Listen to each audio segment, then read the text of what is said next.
What do you love more, your sport or tobacco industry products? The tobacco industry spends billions of dollars each year to market tobacco industry products to youth. It is no secret that tobacco products are harmful to your body. So for all those out there who are healthy, active, and exercise, why use a product that contradicts all those things that you do for your body? The tobacco industry wants to trap you into thinking that there's a direct link between your sport and recreation and their product. Don't you want to be the best you can be at your sport or recreational activity? Smoking accounts for over 45,000 deaths every year, which is the same number of seats as the entire Rogers Centre in Toronto. Your mother, father, sister, brother, friend, teammate, or coach. Tobacco-related deaths are the #1 cause of preventable deaths. Don't let them or yourself become a target of the tobacco industry.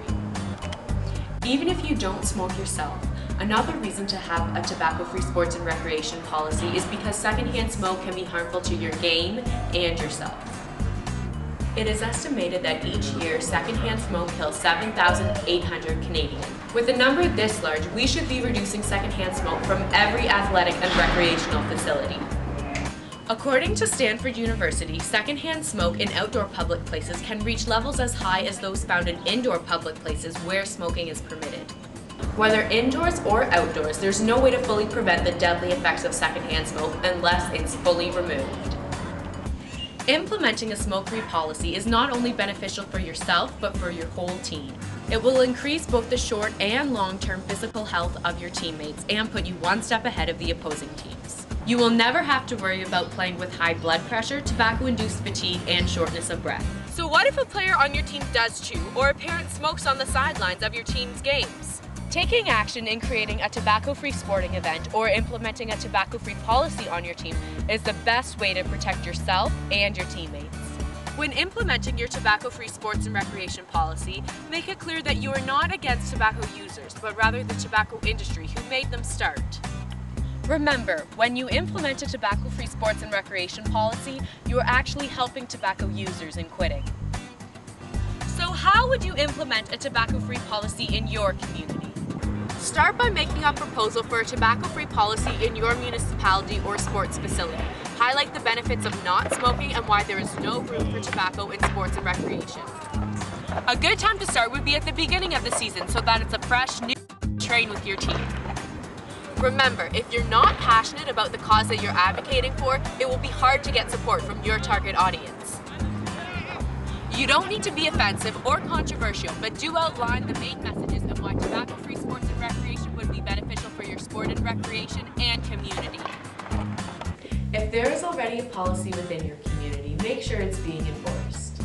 If it is not, maybe you could do some legwork to promote the policy.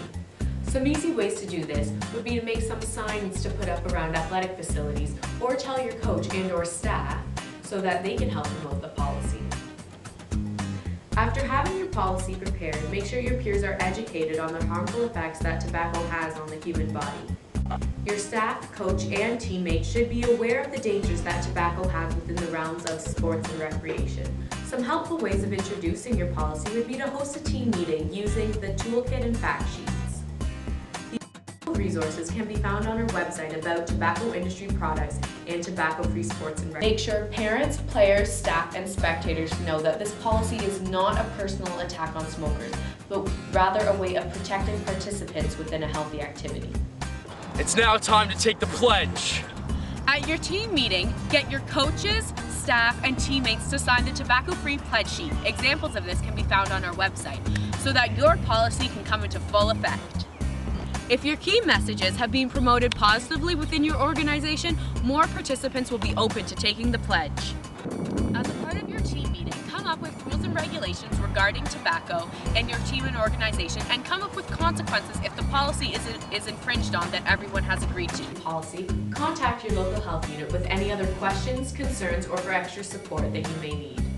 After all your hard work and planning has been put into making the policy, make sure you review your policy proposal a few months after it has been put in place to make sure it's being followed properly. If not, be sure to review it with your team or organization so that it remains at the forefront of your team. Play, live, be tobacco-free. despite the tactics the tobacco industry uses to get youth to use their products.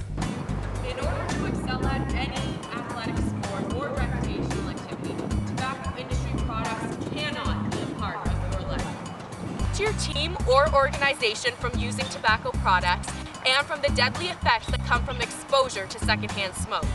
Make the change now and play, live, be tobacco free.